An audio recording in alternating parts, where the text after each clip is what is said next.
ఏ గమ్మత్ ఏంటంటే మేము హాస్పిటల్కి పోతామని నిన్న ప్రకటిస్తే జిల్లా మంత్రి గారు ఇవాళ జిల్లాలోనే ఉన్నారట. ఆయన ఆగమేఘాల మీద నేను కూడా మధ్యాహ్నం హాస్పిటల్కి పోతా అన్నారట. అరే జాగృతోళ్ళు వచ్చి జనం బాట బట్టి మేము హాస్పిటల్ పోయే వరకు జిల్లా మంత్రి గారికి హాస్పిటల్ పోవాలనిపించకపోవడం అన్నది విచిత్రం.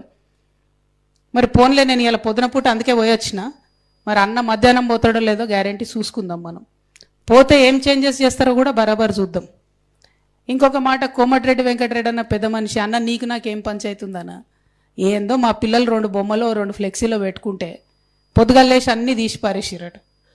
ఎందుకు తీసి పారేసిరని అడుగుదామని పోతే పోలీసు వాళ్ళు అరెస్ట్ చేసిరట వాళ్ళని. అవసరమా అన్న? 2-3 చిన్న పిల్లలు, జాగృతి పిల్లలు ఏదో చేసుకుంటారు వాళ్ళ పని వాళ్ళు.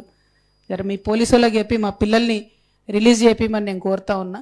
ఎందుకంటే నేను ప్రజా సమస్యలు మాట్లాడడానికి వస్తూ ఉన్నా తప్పితే ఏదో పాలిటిక్స్ చేయడానికి వస్తలేను. పాలిటిక్స్ చేసినప్పుడు నల్గొండలో డెఫినెట్గా మీకు పోటీదారులు గట్టోళ్ళని మంచిగా దింపుతాం. ఆ టైంలో పాలిటిక్స్ చేద్దాం. ఇప్పుడు మాత్రం దయచేసి అనవసరంగా మీరు జాగృతి కార్యకర్తలతో పెట్టుకోకండి. జాగృతి కార్యకర్తలతో పెట్టుకున్నాడు ఎప్పుడు కూడా బాగుపడలే. కాబట్టి దయచేసి పెట్టుకోవద్దని చెప్పి కోమటిరెడ్డి వెంకటరెడ్డి గారికి చెప్తూ, మా యువ కార్యకర్తలందరిని అరెస్ట్ చేసిరు, వాళ్ళని రిలీజ్ చేయవలసిందిగా నేను డిమాండ్ చేస్తూ ఉన్నా.